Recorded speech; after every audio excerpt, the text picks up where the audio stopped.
പെരിഞ്ഞനം ഗ്രാമപഞ്ചായത്തിന്റെ വി.പി. നായർ റോഡിന്റെ നവീകരണം പൂർത്തിയാക്കണമെന്നാവശ്യപ്പെട്ട നാട്ടുകാർ രംഗത്ത്. പെരിഞ്ഞനം ഓണപ്പറമ്പ് മുതൽ നെടുമ്പറമ്പ് വരെയുള്ള റോഡാണ് പകുതിയോളം നവീകരിച്ച് ബാക്കി ഭാഗം ശോചനീയാവസ്ഥയിൽ കിടക്കുന്നത്. 1100 മീറ്റർ നീളമുള്ള റോഡിന്റെ 650 മീറ്ററോളം ടൈൽ വിരിച്ച് നവീകരിച്ചിട്ടുണ്ട്. ബാക്കിയുള്ള ഭാഗം ഇപ്പോഴും കുണ്ടും കുഴിയും നിറഞ്ഞ് സഞ്ചാരയോഗ്യമല്ലാതായി കിടക്കുകയാണ്. MLA ഫണ്ടിൽ നിന്നും 40 ലക്ഷവും ജില്ലാ പഞ്ചായത്തിന്റെ 10 ലക്ഷവും ചേർന്ന് 50 ലക്ഷം രൂപ ചിലവഴിച്ച് റോഡ് നവീകരണം ആരംഭിച്ചെങ്കിലും പകുതി ഭാഗം മാത്രമേ പൂർത്തിയാക്കാൻ കഴിഞ്ഞുള്ളൂ. റോഡ് 4-5 കൊല്ലമായി ഇങ്ങനെ തന്നെ നിൽക്കുന്നത്. ഇതിന് ഇപ്പോൾ എല്ലാവരും കൂടി പറഞ്ഞു പിടിച്ച് 50 ലക്ഷം റുപ്യ പാസ്സാകുന്നു. 50 ലക്ഷം എന്ന് വെച്ചാൽ 40 ലക്ഷം MLA മാഷ ഫണ്ട്, 10 ലക്ഷം പഞ്ചായത്തിൻ്റെ ഫണ്ട്. ഈ 50 ലക്ഷം കിട്ടിയിട്ട് ഇവിടെ ടാറിട്ട റോഡ് പണിയാൻ വേണ്ടിയാണ് അവിടെ നിന്ന് മതിലും ഇതിൻ്റെ ബോർഡർ വരെയുള്ള ആർന്നു. പക്ഷെ അത്രയുള്ള ഇതിന് ഇവർ കൊണ്ടുപോയിട്ട് ആ വടക്കേ ഭാഗം മാത്രം കട്ടിട്ടിട്ട് ആ പൈസ തീർക്കുകയാണ് ചെയ്തത്. ഇവിടെ ഈ റോഡിൻ്റെ അവസ്ഥ നോക്കിയാൽ ഒരു വണ്ടി പോണ കോലോണ കാണുന്നതൊക്കെ അറിയാം. അപ്പോൾ ഇവിടെ കുട്ടികൾ വീണ് അപകടമൊക്കെ ഉണ്ടായിട്ടുണ്ട്. പിന്നെ ഉള്ള ഈ കുഴികളിൽ ഇവരൊക്കെ കൊണ്ടുപോയിട്ട് മണ്ണും കൽപ്പൊടിയൊക്കെ ഇട്ടിട്ടുണ്ടായിരുന്നു. പാവപ്പെട്ട ഇവർ ചട്ടിയിൽ ചോന്നിട്ടാണ് എല്ലാവരും ഇട്ടത്. പക്ഷേ ഒരു മഴ പെയ്തപ്പോൾ അതൊക്കെ ആകെ പോയൊക്കെയാണ്. ഇപ്പോൾ MLA ഇന്നലെ കാര്യങ്ങളൊക്കെ പറഞ്ഞിരുന്നു. അപ്പോൾ എന്തെങ്കിലും ചെയ്ത് തരാം എന്ന് പറഞ്ഞിട്ടുണ്ട്. പക്ഷേ ചെയ്ത് പെട്ടെന്ന് ആക്കണം എന്നുള്ള ഒരു അപേക്ഷയാണുള്ളത്. റോഡ് മുഴുവൻ നവീകരിക്കാനുള്ള ഫണ്ട് തികഞ്ഞില്ലെന്നാണ് അധികൃതർ പറയുന്നത്.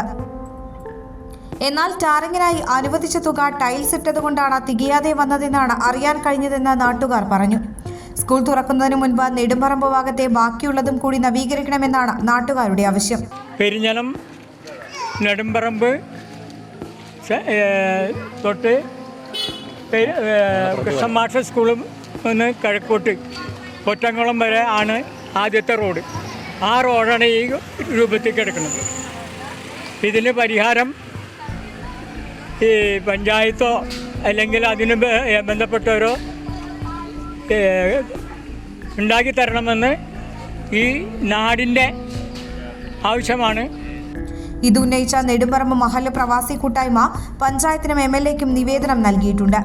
അതേസമയം റോഡ് നവീകരണത്തിന് 50 ലക്ഷം രൂപ വകയിരുത്തിയെങ്കിലും വാട്ടർ അതോറിറ്റി പൈപ്പിട്ട ഭാഗം റീസ്റ്റോറേഷൻ ചെയ്യേണ്ടി വന്നതിനാലാണ് റോഡ് മുഴുവനായും നവീകരിക്കാൻ കഴിയാഞ്ഞതെന്ന് പെരിഞ്ഞനം പഞ്ചായത്ത് പ്രസിഡന്റ് വിനീത മോഹൻദാസ് പറഞ്ഞു.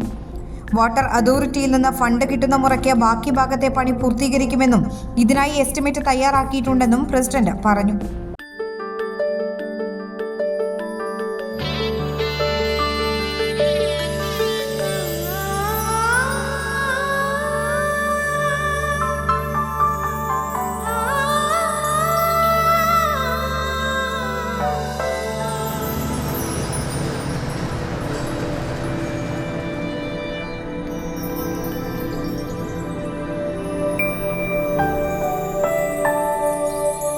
നിങ്ങളുടെ അധ്വാനത്തിന് സത്യമുണ്ട്.